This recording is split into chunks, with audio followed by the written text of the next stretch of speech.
Bien, donc présentation du test musculaire. Donc, pour petite mémoire, si vous faites de l'autotest musculaire, vous vous mettez simplement debout, pieds joints. Vous allez voir ce que ça donne, hein. Je vous montre ici. Donc, voilà, vous êtes pieds joints, debout, les mains le long du corps. Et vous allez dire deux, trois questions. Vous allez poser deux, trois questions vraies, deux, trois questions dont la réponse est fausse. Donc, par exemple, je suis un homme. Voilà, je ne sais pas si vous le voyez, mais je vais peut-être me mettre de l'autre côté. Hein, on va, on va avoir tendance à basculer d'un côté. Donc, hein, je suis un homme. Voilà, ça se fait tout seul. Ok. Je suis une femme. Hop, voilà, je pars vers l'arrière. Ok, je m'appelle Yves. Voilà, je m'appelle Gertrude. Hop, je pars vers l'arrière. Donc, le principe de l'autotest musculaire, c'est de poser deux, trois questions vraies, deux, trois questions fausses pour calibrer dans quel sens nous allons avoir tendance à aller naturellement quand je dis quelque chose que mon inconscient c'est vrai ou que mon inconscient c'est faux. D'accord? Si on teste avec le bras, hein, donc si j'appuie sur mon bras, je prends ici au bout du bras, je peux même baisser légèrement le bras. Donc quand je veux dire je vais tester, donc je demande à la personne, je dis ok, donc voilà, donc sois ferme. J'attends une ou deux secondes parce que quand on dit soit ferme, la personne sait qu'on va appuyer, donc il y a un réflexe de vouloir remonter le bras spontanément. Puis je vais poser ma question, donc dis je m'appelle Yves, on teste, voilà, ça reste fort, je m'appelle Gertrude, donc tiens, sois ferme. Hein, j'attends une seconde ou deux, hein, j'appuie et là, je ne sais plus tenir. D'accord? Évidemment, c'est plus parlant si vous faites ça avec quelqu'un d'extérieur. Donc, c'est une des façons de repérer nos mécanismes inconscients et de voir si notre système est en accord ou en désaccord avec ce qui se passe. Donc on peut utiliser l'autotest pour un petit peu vérifier notre état général, et puis on peut aussi vérifier l'autotest, on peut aussi exécuter l'autotest, parfois pour vérifier des désorganisations. Vous vous rappelez, il y a les inversions psychologiques, donc ça c'est les croyances bloquantes, ça permet parfois de les repérer, hein, du style « je ne mérite pas d'avoir une vie heureuse », on appuie par rapport à la thématique. Si ça reste ferme, ça veut dire oui. Hein, et donc là, se dire, bah oui, il y a une part de moi qui pense que je ne mérite pas une vie heureuse. Si c'est non, si c'est faible, bah, ça veut dire que ça ne me concerne pas. D'accord? Et donc on peut comme ça relever une série de questions, vrai, faux, d'accord? Et on teste pour vérifier si le corps dit oui ou dit non. D'accord? Euh, à côté de cela, on peut aussi utiliser pour la désorganisation. La désorganisation, vous vous rappelez, hein, quand on tapote comme ça de façon alternée et rapide sous les yeux, si vous voyez que ça tricote, c'est que l'information ne passe pas à 100% de notre tête jusque là où on lui demande d'aller. Et donc forcément, ça veut dire que nous allons devoir compenser toute cette fatigue, toute cette perte d'information, et ça va nous demander d'une plus grande concentration qui va nous stresser évidemment beaucoup plus et nous fatiguer beaucoup plus. Donc on va réparer ça. Normalement, on répare comment? On va faire même côté, hein, pendant une minute, et après cross-crawl, je croise pendant au moins une minute. Le bras passe au-dessus de l'épaule, c'est mieux. Je peux le faire assis, je peux le faire debout. Ça, c'est la correction. Comment on vérifie cette désorganisation? Soit parce qu'on voit qu'il y a une perte d'information, soit aussi par rapport à un autre test musculaire. Alors, comment on le fait?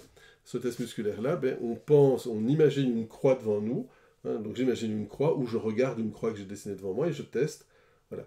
Si c'est la croix, ça doit être fort, donc ça doit être oui, parce que normalement les deux hémisphères collaborent. Si, quand je pense à des parallèles, donc je reste fort, là ça veut dire que je suis en désorganisation. Par contre, si je regarde des parallèles et que je perds ma force, c'est normal, puisque les parallèles, effectivement, c'est les deux hémisphères qui jouent chacun dans leur cours, mais ne collaborent pas. Donc, quand je regarde ou je pense à une croix, ça doit rester fort. Quand je pense à des parallèles, ça doit être faible. D'accord? Il y a aussi un autre test par rapport à la polarisation, ça c'est vraiment la circulation de l'énergie. On met une main comme ceci au-dessus, paume vers le haut, ça doit être fort, et quand ça doit être faible. Donc même chose, évidemment, on ne sait pas le faire tout seul sur le bras, donc à ce moment-là on fait un autotest. Ça doit rester fort, c'est-à-dire soit je pars vers l'avant si ma réponse à ce qui était vrai fort, elle est vers l'avant, etc. Normalement, on va toujours vers l'avant quand c'est vrai et vers l'arrière quand c'est faux. Si vous avez une variante de ça, du style vous jouez la toupie à gauche ou à droite, ou vous tournez dans des sens différents, c'est qu'il y a quand même une légère désorganisation. Dans ce cas-là, on corrige la désorganisation. Donc, même côté, cross-crawl. Vous verrez qu'il existe aussi une sorte de respiration claviculaire. On met ici, on met la main au niveau du nombril qu'on tire vers le bas. Hein, on respire 3 fois, etc. Puis on tire vers le haut, même chose, on respire, on change la main. Bref, c'est pas l'exercice de correction que j'utilise le plus parce que je trouve qu'il est très compliqué et surtout il n'est pas plus efficace que simplement même côté et croisé. Hein, c'est même mieux pour moi parce qu'au moins c'est des choses dont vous retenez l'utilité. Une des raisons pour lesquelles on pourrait être en désorganisation, perte de cette communication, de cette partage d'informations entre nos deux hémisphères, c'est simplement le stress, la déshydratation, le fait aussi d'être statique. Hein, si je suis statique devant mon ordi, je ne stimule pas mes deux hémisphères. Dès que je marche, hein, vous vous rappelez, vous avancez la jambe gauche, le bras droit, le bras gauche, la jambe droite, hein, et donc forcément, quand je marche, je stimule les deux hémisphères en même temps, ce qui les aide à rester connectés. Donc, une des raisons de cette perte d'information, c'est l'immobilisme, on est trop statique, déshydratation et trop de stress. Pour l'excédent de stress, vous pouvez faire coucou-xup. Hein. Vous vous rappelez, on va croiser les chevilles. Je mets les mains, les poignets à l'opposé de ce que j'ai croisé. Je ramène paume contre paume. Je ramène ici sur mon torse. Langue en haut quand j'inspire. Langue en bas quand j'expire.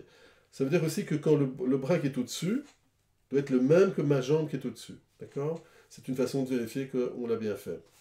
Certaines écoles vont faire une fois dans un sens, puis une fois on change la position des chevilles et la position des bras, on remodifie.